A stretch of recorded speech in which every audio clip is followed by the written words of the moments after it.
আলহামদুলিল্লাহি ওয়াহদাহ আসসালাতু ওয়াসসালামু আলা মান লা নাবিয়্যা বা'দাহ। আসসালামু আলাইকুম ওয়া রাহমাতুল্লাহি ওয়া বারাকাতুহু। প্রিয় দর্শক, কাছে দূরে দেশ ও বিদেশে যে যেখানেই আছেন, অবস্থান করছেন, সকলকে জানাই আমি আমার আন্তরিক সালাম, শুভেচ্ছা, অনেক অনেক অভিনন্দন।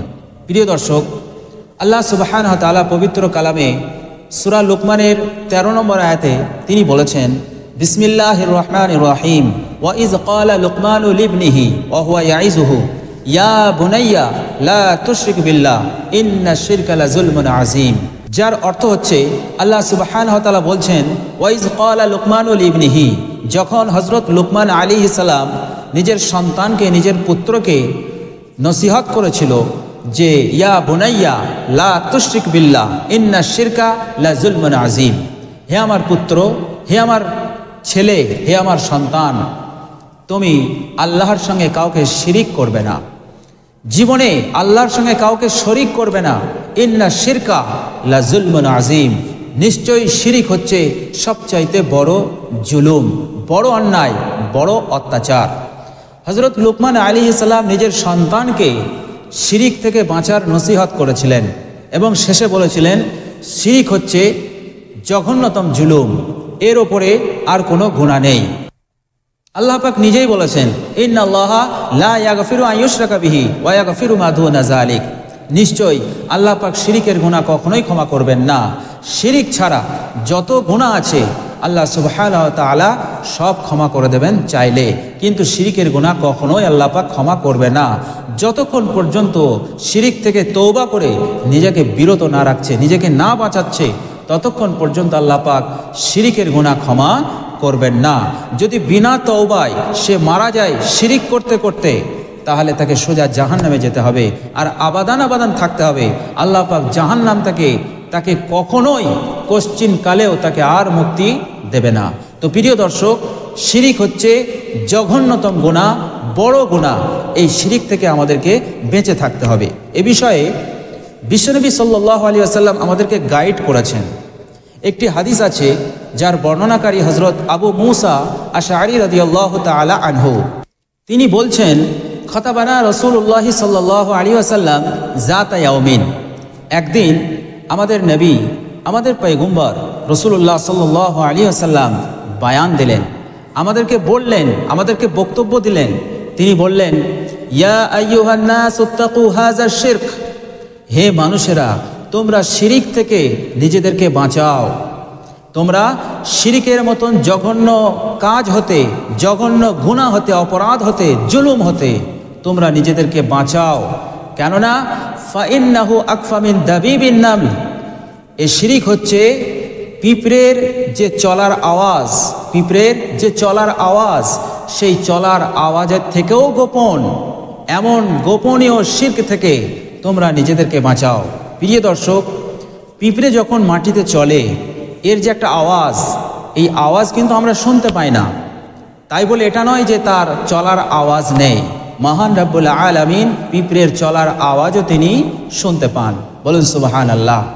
আপনি একটা পিঁপড়ে এক হাতে নেবেন, এক হাতে নেওয়ার পর হাতটাকে একদম কানের কাছে নিয়ে আসবেন। পিঁপড়ে যদি চলে, চলার আওয়াজটাও এরপরও আপনি শুনতে পারবেন না। এতটাই সূক্ষ্ম, এতটাই গোপন, এতটাই স্লো আওয়াজ কিন্তু আছে। আপনি আমি কানের কাছে নিয়ে আসার পরও পিঁপড়ের চলার আওয়াজ আমরা শুনতে পাই না, অসম্ভব। আল্লাহর নবী সাল্লাল্লাহু আলাইহি ওয়াসাল্লাম বলছেন, এমন একটা শিরিক, এমন একটা শিরিক যে শিরিকটা আকফা মিন দাবিবিন নামল, পিপিলিকা অর্থাৎ পিঁপড়ের চলার যে আওয়াজ তার চাইতেও গোপন। তাহলে চিন্তা করুন তো শিরিকটা কতটা সূক্ষ্ম। এই রকম শিরিক থেকে আমরা কি বাঁচতে পারবো? সাহাবাই কিরাম রিজওয়ানুল্লাহ আজমাইন তিনারা বসে আছেন, বিশ্বনবী সাল্লাল্লাহু আলাইহি ওয়াসাল্লামের মুখ নিঃসৃত বাণী শুনলেন এবং তারা ভীত হয়ে গেলেন। তন্মধ্যে একজন সাহাবী প্রশ্ন করলেন, বললেন, ইয়া রাসূলুল্লাহ কাইফা নাত্তাকি, আমরা কেমনভাবে বাঁচবো? অহুয়া আকফা মিন দাবিবিন নামল, ওই শিরিকটা পিঁপড়ের চলার আওয়াজের চাইতেও গোপন। এমন গোপন শিরিক হতে আমরা কেমনভাবে বাঁচবো? আল্লাহ নবী সাল্লাল্লাহু আলাইহি ওয়াসাল্লামের কাছে প্রশ্ন করলেন, জিজ্ঞাসা করলেন যে আমরা কেমনভাবে বাঁচবো। প্রিয় দর্শক, বিশ্বনবী সাল্লাল্লাহু আলাইহি সাল্লামের সাহাবারা ছিল খুব চৌকান্ন, খুব চালাক, পরকালের দিক দিয়ে, আমলের দিক দিয়ে।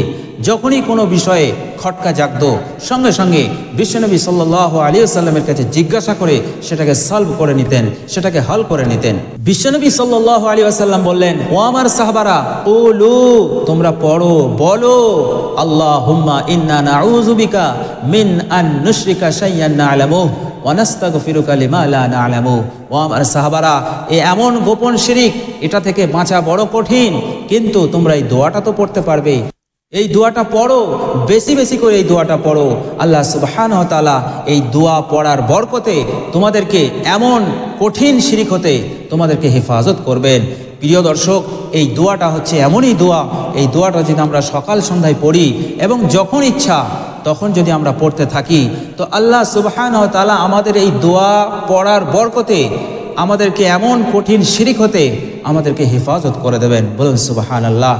বিশ্বনবী সাল্লাল্লাহু আলাইহি ওয়াসাল্লাম বললেন, ও আমার সাহাবারা, কুলু, তোমরা বলো, আল্লাহুম্মা ইন্না নাউযু বিকা মিন আন নুশরিকা শাইয়ান না'লামু ওয়া নাস্তাগফিরুকা লিমা লা না'লামু। আল্লাহর নবী সাল্লাল্লাহু আলাইহি ওয়াসাল্লাম এই দোয়াটা শিক্ষা দিলেন। বিশ্বনবী সাল্লাল্লাহু আলাইহি ওয়াসাল্লাম বলতে চাইলেন, ও আমার সাহাবারা, এমন গোপন শিরিক হতে, কঠিন শিরিক হতে বাঁচা খুব দুষ্কর, কিন্তু দোয়াটা তো তোমরা পড়তে পারবে। এই দোয়াটা তোমরা পড়বে, বেশি বেশি পড়বে। আল্লাহ সুবহানাহু ওয়া তাআলা তোমাদের এই দোয়া পড়ার বরকতে এমন কঠিন শিরিক হতে, গোপন শিরিক হতে তোমাদের ঈমানকে, তোমাদের আমলকে হেফাজত করে দেবেন। বলুন সুবহানাল্লাহ। দোয়াটি খুবই গুরুত্বপূর্ণ দোয়া। প্রিয় দর্শক, এই দোয়াটার বাংলা অনুবাদ হচ্ছে, হে আল্লাহ, যে শিরিক সম্পর্কে আমরা জ্ঞাত আছি, যে শিরিক সম্পর্কে আমরা জানি, এমন শিরিক হতে আমরা আপনার কাছে পানাহা চাই, আশ্রয় চাই। আর ওয়ানাস্তাগফিরুকা লিমা লা না'লামু, আর সেই শিরিক হতে আমরা আপনার কাছে ক্ষমা চাইছি, যে শিরিক আমরা অজান্তে করে ফেলেছি, আমরা জানি না কিন্তু অজান্তে আমরা সেই শিরিকগুলো করে ফেলেছি। এমন শিরিক হতে আমরা আপনার কাছে ক্ষমা চাইছি। প্রিয় দর্শক, এই দোয়াটা আমরা বেশি বেশি পড়ব। এই দোয়াটার বাংলা অনুবাদ এবং এই দোয়াটার আরবি উচ্চারণ বাংলাতে আমি ডিসক্রিপশনে দিয়ে দেব। আপনারা ডিসক্রিপশনে গিয়ে এই দোয়াটা দেখে শিখে নিতে পারবেন। দোয়াটা আমি আরেকবার বলছি, আল্লাহুম্মা ইন্না নাউযু বিকা মিন আন নুশরিকা শাইয়ান না'লামু ওয়া নাস্তাগফিরুকা লিমা লা না'লামু। প্রিয় দর্শক, চেষ্টা করবেন এই দোয়াটা, শিরিক থেকে বাঁচার এই দোয়াটা বেশি বেশি পড়া। নিজে পড়বেন, পরিবারকে শেখাবেন, আরও অন্য ভাইদেরকে শেখাবেন, তারাও যেন নিজেদের ঈমান আমলকে হেফাজত করে আল্লাহ সুবহানাহু ওয়া তাআলার দরবারে যেতে পারেন।